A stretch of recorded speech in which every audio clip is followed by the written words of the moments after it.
Bonjour à tous et à toutes, je suis Wilson Diambra, ingénieur en génie civil et bienvenue sur ma chaîne.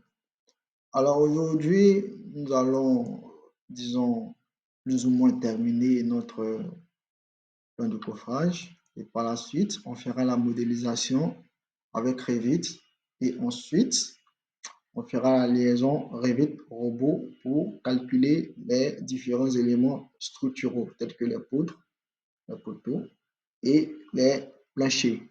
Quand je parle de plancher, c'est seulement les dalles pleines et non les planchers ourdis. Voilà. Mais dans cette vidéo, ce que nous allons voir, nous allons d'abord compléter ce plan de coffrage, c'est-à-dire nous allons placer les axes, voilà, et ajouter quelques éléments. Et par la suite, on verra comment faire la liaison AutoCAD et Revit, c'est-à-dire importer un plan AutoCAD dans Revit. Vous allez le voir, c'est très simple. Donc, je commence. On va compléter ce plan.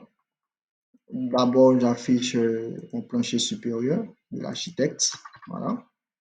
Je déplace cette poutre comme ceci. Et là, au niveau du palier d'arrivée, je place une dalle. Voilà. Voilà, le palier d'arrivée. Comme ceci. Une dalle de 16 cm. Voilà.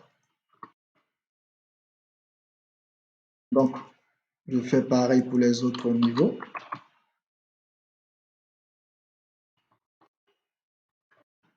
Voilà. Ça, je fais descendre ça. Voilà. Et au niveau du pH R+1 et du pH R+2, ça a été supprimé. Donc ça, c'est le pH R+2. Voilà. Je vais placer un contrepoids en arrière. Voilà. C'est un choix personnel parce que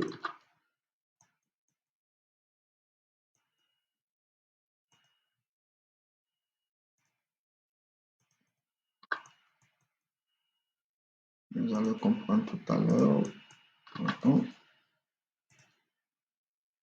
Je fais la chure. Je copie ça, copie les propriétés de cette hachure, ceci, et je copie. Voilà.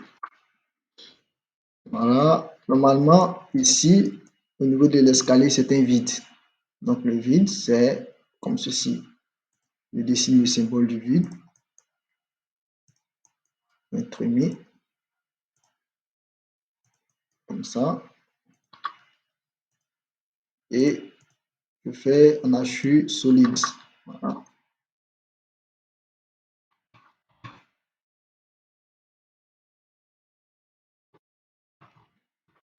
Voilà. Donc, au niveau de ma dalle pleine, lorsque je désactive, voilà. Lorsque je prends ma dalle pleine, cette dimension, c'est 3,20. Ici, c'est 1,10. Donc, avant de calculer une dalle pleine, on doit vérifier si la dalle est portée dans un sens ou dans les deux sens. Donc, je fais la relation Lx sur Ly. Excusez-moi, calculatrice. Lx 1,10 sur Ly 3,20. On fait 0,34. Alors, lorsque la valeur Lx sur Ly est inférieure à 0,4, alors la dalle est portée dans un sens, un seul sens. Si c'est supérieur, la dalle est portée dans deux sens. Dans mon cas, la dalle est portée dans un seul sens, c'est-à-dire dans le sens de la plus petite portée, comme ça. Donc, la dalle, lorsqu'elle va fléchir, elle va fléchir comme ça. Donc, pour pallier à ce problème, je place un contrepoids en arrière. Voilà, de telle sorte que je puisse prolonger ma barre. Donc, ma barre d'acier sera comme, comme ceci. C'est pourquoi j'ai placé un compte en arrière. Voilà. Donc, j'espère que vous avez compris. Voilà. Je fais 40 là. Voilà.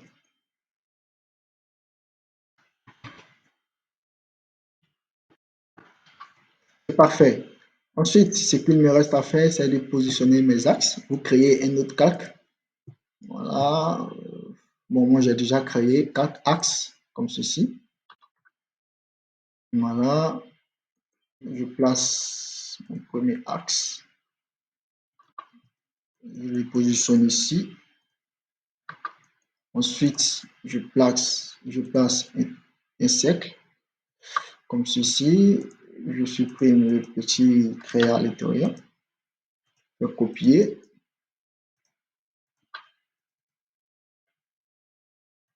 Par exemple, mon premier axe s'appelle l'axe 1. Je déplace. Voilà. Et je change le type de ligne. Je choisis axe, je modifie l'échelle. 1 par exemple. Voilà. Et ensuite, je place où il y a les poteaux. Donc, ça, c'est 2, 3,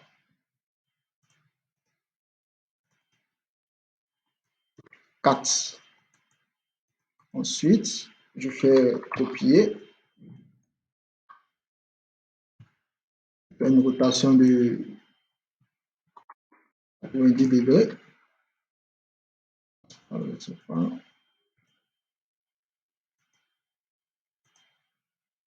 Voilà. Ensuite, je fais une rotation de ça. Je déplace, par exemple, l'axe A. Je vais déplacer. Ensuite, je sélectionne, je fais étirer. C'est parfait. Et là, je prolonge et je sélectionne cet axe. Je vais copier et je le place ici. Voilà. Ici, c'est B et C. Voilà. Ensuite, je sélectionne tous mes axes. Je copie au niveau des autres plans. Voilà. C'est parfait. Donc, mes axes ont été placés correctement. Bon, après, il va rester les cotations et tout. Voilà. Et après, vous passez à la modélisation de votre plan de coffrage pour les différents calculs. Voilà, au niveau des éléments structuraux. Donc, ensuite, ce que nous allons voir, on verra comment transférer un plan DWG dans Revit. Vous allez voir, c'est très simple. Donc, nous allons d'abord importer le PH RDC au niveau de Revit à titre d'exemple. Donc, comment faire? D'abord, je sélectionne ce plan. Vous devez départager chaque plan. Voilà. Donc, je fais CTRL-C. Ensuite, j'ouvre une nouvelle fenêtre. Je fais CTRL-V.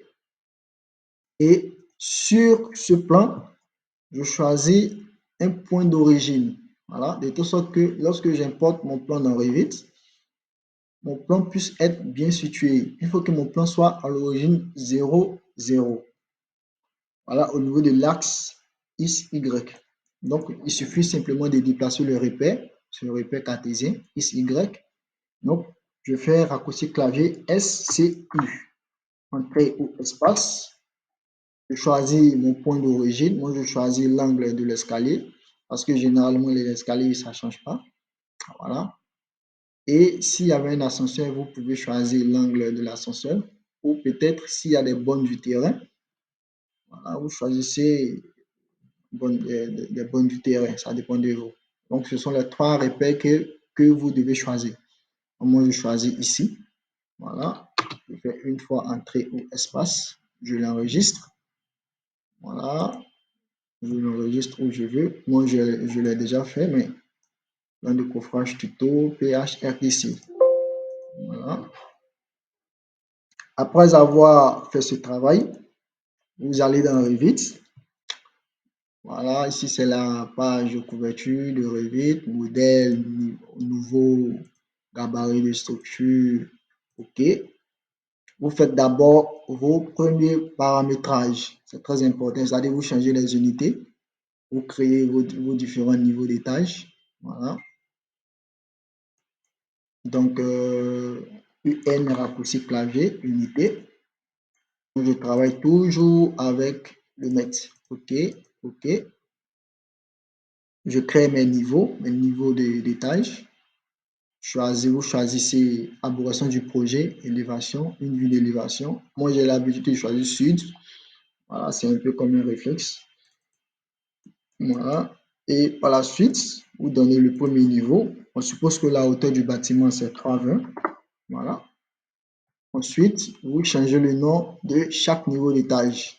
Donc, par exemple, pour organiser votre arboration du projet, il est préférable de commencer par des numérotations. Par exemple, le dallage, ça sera 00, dallage. Ensuite, pour le pH rez-de-chaussée, ça sera 0,1, pH rez-de-chaussée, ainsi de suite.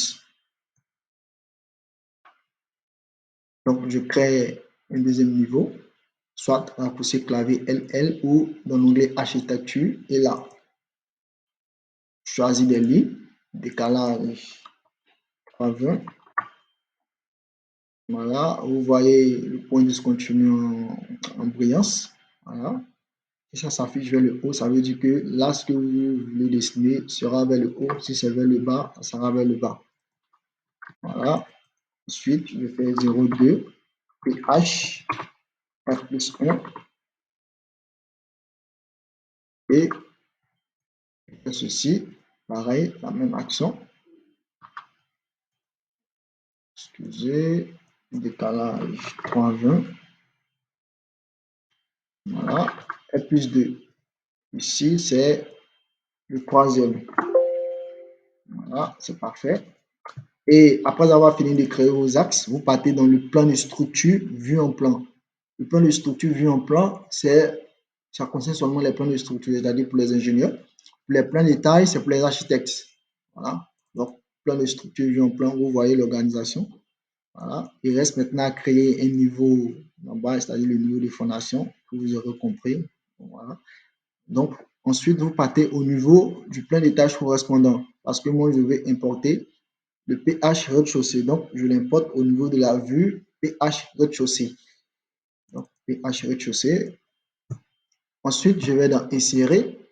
Il y a deux types. Il y a lier CAO et importer CAO. Lier CAO là et importer CAO.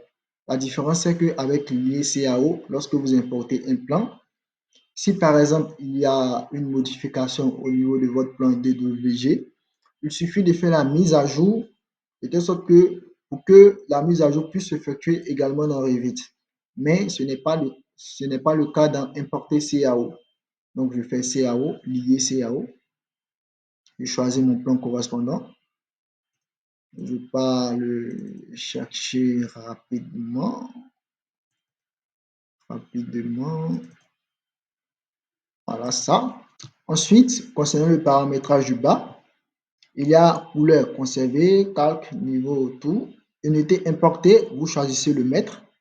Voilà. Et positionnement, en fonction du repère que vous avez choisi, voilà, que vous avez déplacé tout à l'heure dans AutoCAD, il va se poser automatiquement au même endroit à l'origine. Donc, vous choisissez automatique, centre à centre.